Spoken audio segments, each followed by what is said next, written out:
morning, students. Please take your seats. Right, we start with the introductions this morning. I am your English teacher and my name is Madhu Mehrotra. We start with your introductions. You are candidate A and you are candidate B. Candidate A, can we start with you? Yes, ma'am. Good morning, ma'am. My name is Abhinav Sapare and I am candidate A. My roll number is M261 41079 0059. How about you, candidate B? Good morning, ma'am. Good morning, Abhinav. I'm candidate B for today. My name is Bhumika Oja and my roll number is M261 41079 26. Right. So candidate A, you are Abhinav Sapare, roll number M261 41079 0059. Candidate B, you are Bhumika Oja and your roll number is M261 41079 0026. Welcome to the test. We start with you, Abhinav. Would you like to tell us something about yourself? My name is Abhinav Sapare and I am a student of grade 11B. My favorite hobbies are playing sports, especially tennis and football, and my favorite subject at school is economics. How about you, Bhumika? I am Bhumika. I really love mathematics. I love playing the guitar. I like playing sports as well. I love basketball and I follow football as well. Right, that is interesting. Okay, we start today's test with candidate A, that is Abhinav Sapare. Abhinav, would you like to present your topic? My topic is about online shopping and whether it is a boon or bane for society. So firstly, I will be talking a little about what online shopping is and how it affects all of us. So online shopping is the act of exchange of goods and services via the medium of the internet. Online shopping has seen vast growth in the past half decade thanks to internet penetration across the globe. We see that many consumers these days are purchasing goods and services online as opposed to buying them from the shops. But is this really the face or rather the epitome of shopping in the 21st century? So, to understand and answer this question, we need to realize how online shopping works and e-commerce companies work. We see that various e-commerce companies are offering steep discounts on a multitude of goods and services as opposed to what regular shops are offering. We see this because they're receiving huge amounts of venture capitalist funding, which means they can expand their companies and provide steeper discounts to the consumers. What this does for our domestic producers is they are faced with heavy competition, which means they are neglected and also they are hit hard by the competition. So what we see is it's not helping our domestic producers of goods and services, and as a country we are not growing and expanding. The second thing we need to observe about online shopping is how it affects the end consumer. We see that many customers wait at the door in anticipation of the delivery man delivering the goods which they have purchased online. We also see that many of the youth these days they are spending time online and browsing products that they may or may not need, but they spend a lot of time browsing for these products and they end up buying some of the products which they don't need. So online shopping helps cultivate this act of buying things which we don't really need. So to summarize, I would like to say that online shopping is a bane for our society, and I think that if we could use it in a more apt manner, then it could be beneficial for all of us. Thank you. Thank you, Abhinav. Now, Bhumika, would you like to put a question to him? Thereafter, I'll put a question to Abhinav. Yes, ma'am. I would like to take this opportunity to ask Abhinav about, Abhinav, we all know that sometimes these online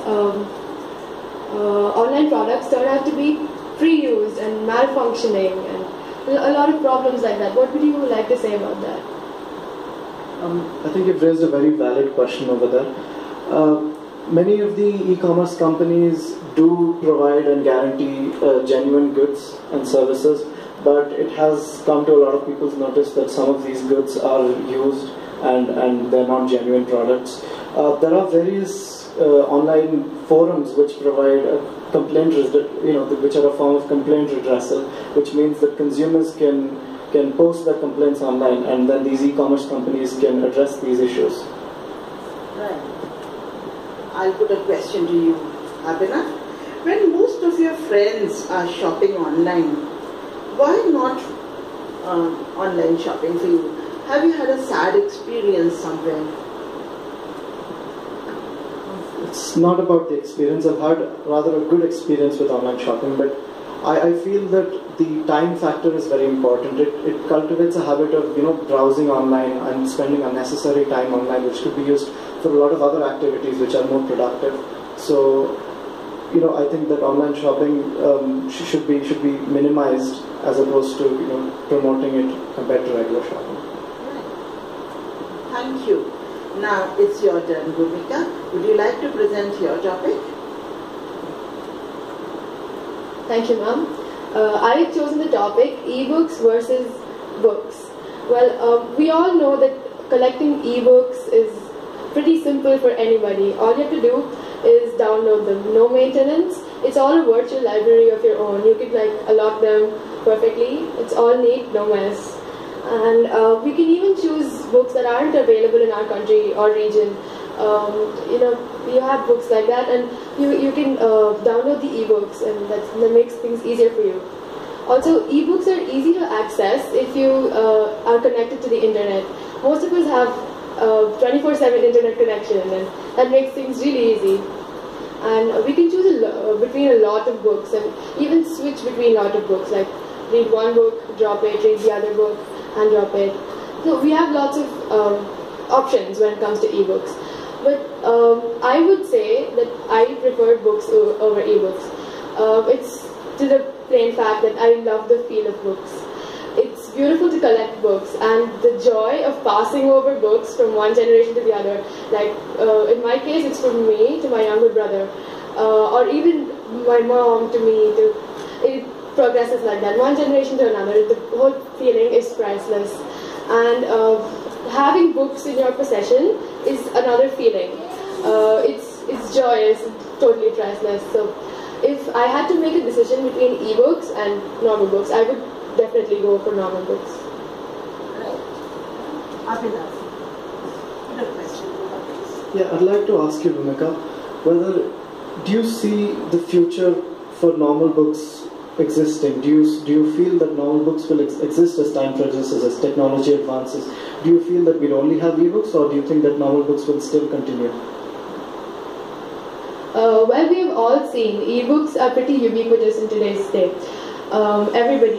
Almost everybody uses ebooks. But I still feel that people who feel that collecting books is more of a priority to them will stick to collecting books. We will have people who use ebooks and also have people who use normal books. Thank you. Thank you, Bhumika. Now a question from me to you. Now, what's the real reason that you love normal books to ebooks? Is it that you want to create a library? Or is it that you love sharing and you love gifting? I mean, there must be some reason to it. Yes, ma'am, you got it right. I love collecting books. I have a library of my own. I love the smell of new books as well. And gifting books is another way of expressing your thoughts. I prefer giving my friends vouchers of stores like Crossword, Landmark, so that they can go and buy themselves books, and they enjoy it as well. Well, thank you very much. Right, students, we go on to the next round now, and that is the problem solving round. So I read out a prompt to you, and I give you the prompt to read on your own. You discuss it amongst yourselves and reach a solution. You have 2 minutes. The prompt goes: the food in your school canteen is unhygienic. discuss with your partner what problems this might cause and what can be done to improve the quality of the food served.